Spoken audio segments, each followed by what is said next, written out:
Excellent début du mois d'octobre sur Congo 26 Télévision. Voici les principaux titres de cette grande édition. RDC Hongrie, Félix-Antoine Tshisekedi Tshilombo et son homologue Suliok s'engagent pour une coopération bilatérale renforcée. Le chef de l'État congolais est en visite d'État de 3 jours à Budapest. Révision de la Constitution, quelle est la motivation réelle? La démarche est-elle une retouche corrective pour la gouvernance ou un prolongement politique? Le professeur Baniakou, ancien juge de la Cour constitutionnelle, a tenté de répondre à la première question. Vous le suivrez dans ce journal. Et puis Kinshasa accueillera le Marathon international 2025. La première ministre Judith Suminwa-Tuluka a lancé lundi à Kinshasa les préparatifs de cette édition prévue du 29 au 30 juin 2025.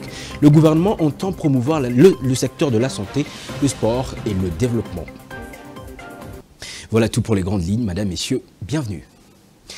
En séjour à Budapest, la capitale de la Hongrie, le président de la République, Félix-Antoine Tshisekedi Tshilombo, a été reçu au palais de Sándor lundi par son homologue hongrois, le docteur Tamás Suliok. Pendant une demi-heure, les deux personnalités ont échangé sur des sujets d'intérêt commun, témoignant ainsi leur volonté de renforcer la coopération bilatérale entre la République démocratique du Congo et la Hongrie.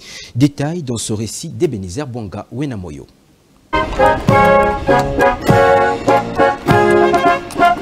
Cet entretien marque un tournant diplomatique décisif entre la République démocratique du Congo et la Hongrie qui, déterminée à établir de liens plus solides dans un contexte géopolitique en constante mutation.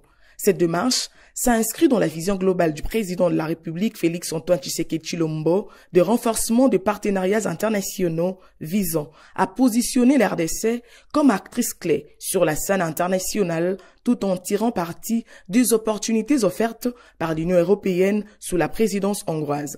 Initiative qui pourrait ouvrir de nouvelles voies de coopération, notamment dans les domaines de l'agriculture, éducation et la sécurité, tout en favorisant les dialogues constructifs entre les institutions législatives de des États. Bien avant ses tête-à-tête avec le président de la Hongrie, ce même lundi, coïncidant avec la rentrée parlementaire dans ce pays, Félix Tshisekedi a visité le Parlement hongrois où il a rencontré László Kövér, son président, avec qui ils ont exploré la possibilité de développer une diplomatie parlementaire, un pas important pour intensifier les échanges culturels et économiques entre Kinshasa et Budapest. Au cours de son séjour, le président congolais va mettre l'accent sur l'urgence de la situation sécuritaire et humanitaire en RDC, plaidant pour une inscription parmi des priorités diplomatiques de l'Union européenne. Cette visite de 3 jours est marquée par des rencontres de haut niveau et la signature d'accords de coopération avec les autorités hongroises. Ainsi, les accords de coopération qui seront signés témoignent d'une volonté partagée de développer des relations mutuelles bénéfiques.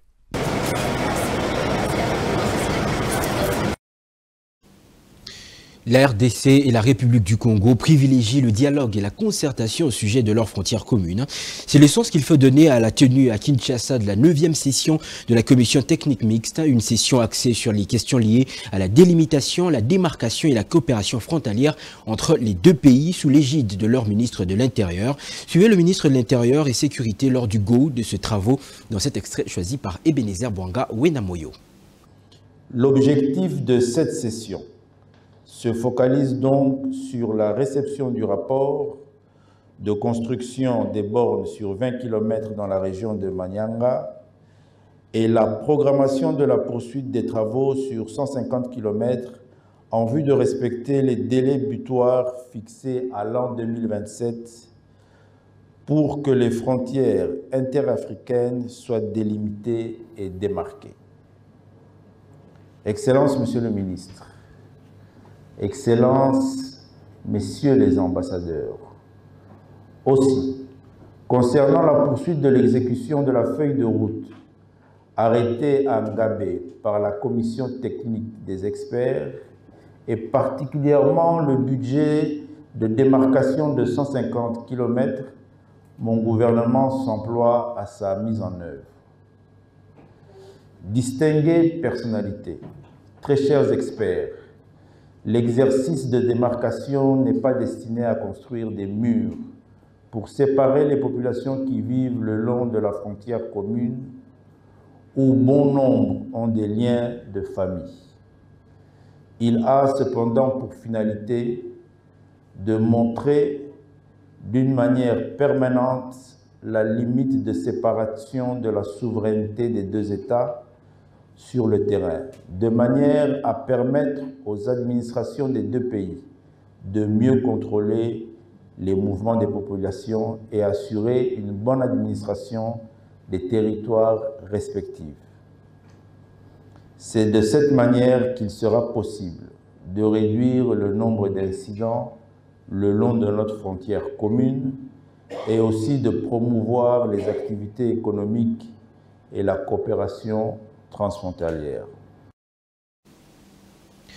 L'actualité dans les salons politiques à Kinshasa et partout dans le pays reste aussi dominée par les intentions projetées de la révision constitutionnelle. Pour le professeur Eugène Banyakou, ancien juge de la Cour constitutionnelle, il faut avant toute révision constitutionnelle identifier la réelle préoccupation, car dans certaines dispositions exigent tout simplement une interprétation de la Cour. Il est interviewé par notre confrère Trésor Kabongo.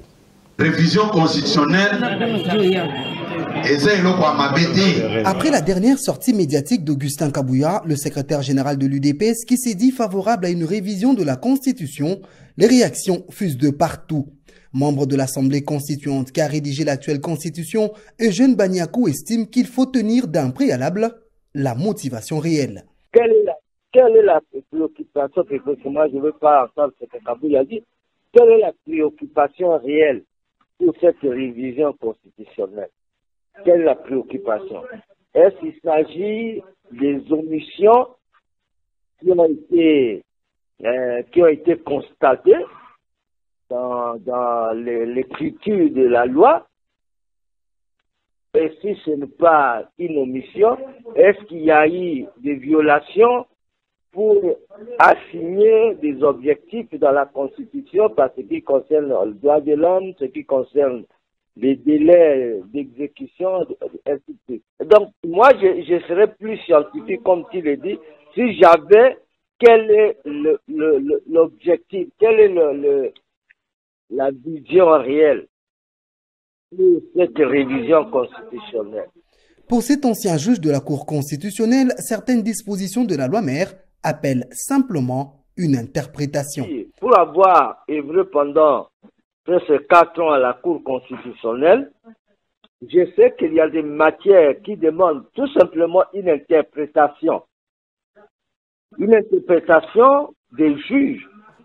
Eugène Banyakou promet de prendre officiellement position sur la révision ou non de la Constitution dans les prochaines heures. La révision de la Constitution, les sujets fait couler encre et salive dans le microcosme politique du pays. La démarche est-elle une retouche corrective pour la bonne gouvernance ou un prolongement du pouvoir? Steve Bonyeme Bonzembo a approché un juriste et un politique. Suivez-les. Exactement, je suis pour la révision de certains articles de la Constitution congolaise. Parce que si vous regardez bien, d'abord, si on veut parler des élections à un tour, je crois que la RDC à l'époque avait des dispositions constitutionnelles qui soutenaient que les élections en RDC doivent être de 2 tours. Je crois que réduire la République démocratique du Congo avec cette maturité de la démocratie qui nous est parvenue déjà par ces systèmes d'alternance, je crois que c'est réduire la RDC dans un comportement rétrograde. Je crois que on doit retourner à un processus électoral de 2 tours.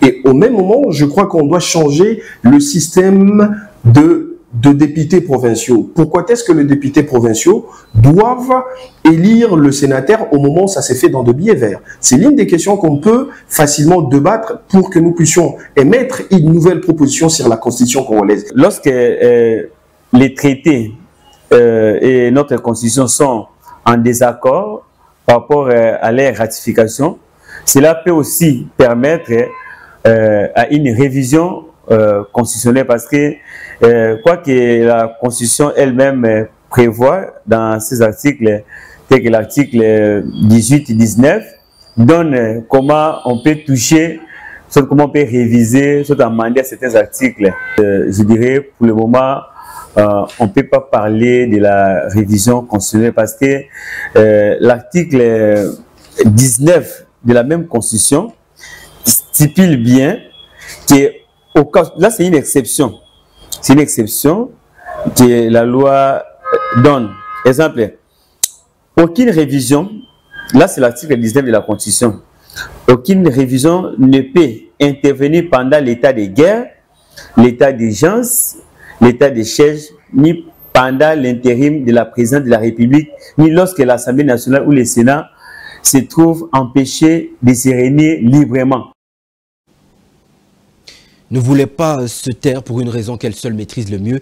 La France, en faux-fouillant, a tenté de hausser le ton sur la situation sécuritaire en République démocratique du Congo. C'était lundi lors de la réunion du Conseil de sécurité des Nations Unies à New York, où le représentant de ce pays a déclaré proposer la recette d'une solution politique plus qu'indispensable selon lui pour répondre aux défis sécuritaires en République démocratique du Congo. Une déclaration que d'aucuns qualifient de pure hypocrisie. Suivez le diplomate français à l'ONU. La France appelle à une poursuite de la mobilisation de la communauté internationale pour répondre à ces besoins aujourd'hui largement sous-financés. Elle y prend toute sa part en appuyant la réponse humanitaire à hauteur de plus de 22 millions d'euros cette année. La France appelle aussi à mettre un terme aux violations des droits de l'homme et du droit international humanitaire commises par les groupes armés. Ces exactions, largement documentées, doivent cesser, de même que tout soutien apporté à ces groupes. La France salue le travail du comité de sanctions 1533 et de son panel d'experts. Les sanctions restent un outil précieux pour avoir un impact sur le terrain. Deuxièmement, une solution politique est plus que jamais indispensable pour parvenir à une résolution durable du conflit.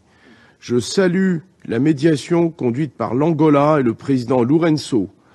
Le récent cessez-le-feu est un pas dans la bonne direction, il doit être respecté. La France soutient ce processus et tous les efforts régionaux en vue de renouer le fil du dialogue. Le président de la République, Emmanuel Macron, est personnellement impliqué et évoque régulièrement la situation avec les présidents Tshisekedi et Kagame. Nous devons tous nous mobiliser pour soutenir les efforts de l'Angola et poursuivre et pousser les parties vers un accord. Nous souhaitons que ceux-ci conduisent rapidement à des avancées concrètes s'agissant du retrait, du cantonnement et du désarmement des forces M23 et rwandaises, ainsi que du plan de démantèlement des FDLR, afin de restaurer la confiance entre les parties. Il y a urgence, tant pour les populations victimes de cette crise, que pour permettre à la République démocratique du Congo de retrouver sa pleine souveraineté et son intégrité territoriale. Face à la recrudescence de l'insécurité dans la partie est du pays au regard des incursions et massacres que signe l'armée rwandaise, les ADF et autres milices, le gouvernement note la vigilance accrue et la détermination des forces armées de la République à défaire tous ces ennemis du progrès du pays. Suivez Yolande Elébé, la ministre de la Culture, Art et Patrimoine.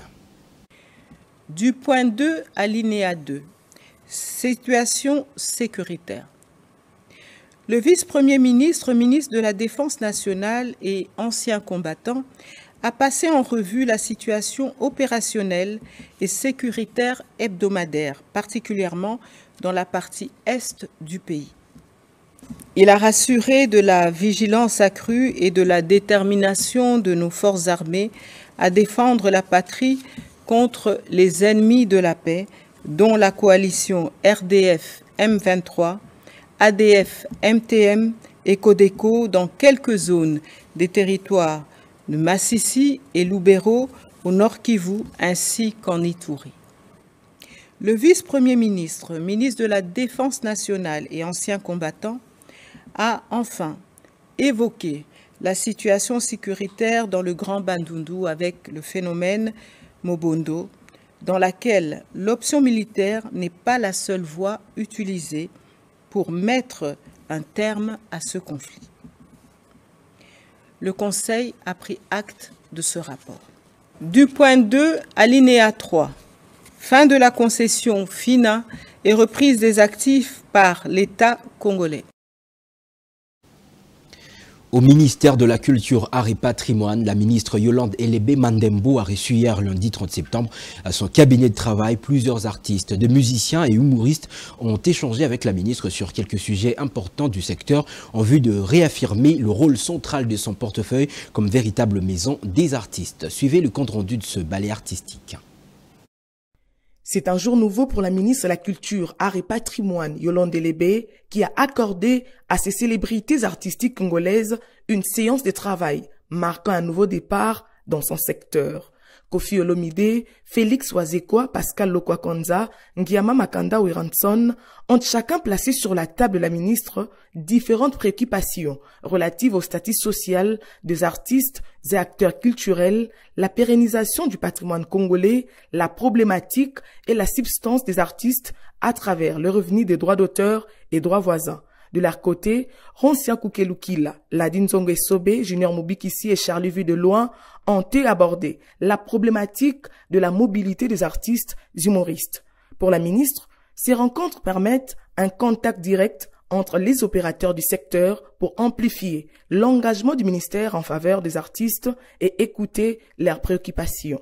Yolande Delébé attend faire de son ministère un espace d'expression et de développement des talents et un facteur important dans l'accompagnement des initiatives culturelles. En sport, enfin, parlons du Marathon international édition 2025 qui aura lieu à Kinshasa. Hier, lundi 30 septembre, la première ministre Judith Suminwa Tuluka a officiellement lancé les préparatifs de cette première édition prévue dans la capitale congolaise du 29 au 30 juin 2025. Cet événement sportif international de grande envergure s'inscrit dans le cadre des initiatives du gouvernement pour promouvoir la santé, le sport et le développement en République démocratique du Congo.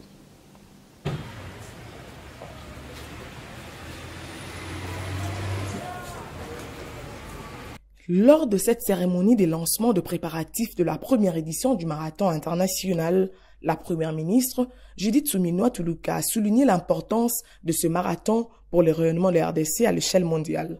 Elle a par ailleurs indiqué que cette initiative est en adéquation avec le programme du gouvernement et la vision du président de la République, qui envisage de redynamiser les sports en tant que facteur de l'unité nationale. À cette occasion, Kinshasa deviendra le centre d'attention mondial, un véritable carrefour où se croiseront des athlètes de renom, des visiteurs internationaux et des passionnés de sport, tous rassemblés autour d'une cause commune, la promotion du sport pour le développement et l'unité. En accueillant cet événement, nous provoquons notre destin glorieux, celui d'une nation debout, prête à conquérir son avenir avec ambition et détermination. Pour le patron des sports et loisirs, Didier Boudimbu, la tenue de ces marathons va marquer les commencements d'une véritable diplomatie sportive au pays. Ensemble, nous mettrons en avant les valeurs sportives et culturelles de notre pays, tout en favorisant la cohésion sociale, un élan de solidarité promouvant la paix. En tant que ministre des Sports et Loisirs de la République démocratique du Congo, je me permets de chuter sur ces mots que j'adresse à toutes les parties prenantes. Pour ce qui est de l'avenir, les développements et le rayonnement du sport congolais, il ne s'agit pas uniquement de le prévoir, mais de le rendre possible dès que l'opportunité s'y présente. Rappelons que cet événement sportif de grande envergure rassemblera plus de 15 000 participants et s'inscrit dans le cadre du programme d'action du gouvernement pour promouvoir la santé et le développement à travers les sports.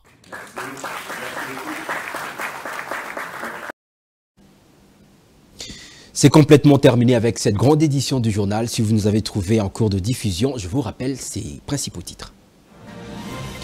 RDC-Hongrie, Félix-Antoine Tshisekedi Tshilombo et son homologue Suliok s'engagent pour une coopération bilatérale renforcée. Le chef de l'État congolais est en visite d'État de 3 jours à Budapest. Révision de la Constitution, quelle est la motivation réelle? La démarche est-elle une retouche corrective pour la gouvernance ou un prolongement politique? Le professeur Banyakou, ancien juge de la Cour constitutionnelle, a tenté de répondre à la première question. Et puis Kinshasa accueillera le Marathon international 2025. La première ministre Judith Suminwa Tuluka a lancé lundi à Kinshasa les préparatifs de cette édition prévue du 29 au 30 juin 2025. Le gouvernement entend promouvoir la santé, le sport et le développement. C'était un honneur de vous présenter ce journal. Merci de nous avoir suivis et bonne suite de programmes sur votre chaîne Congo 26 Télévision, la chaîne de l'unité nationale. Bonsoir.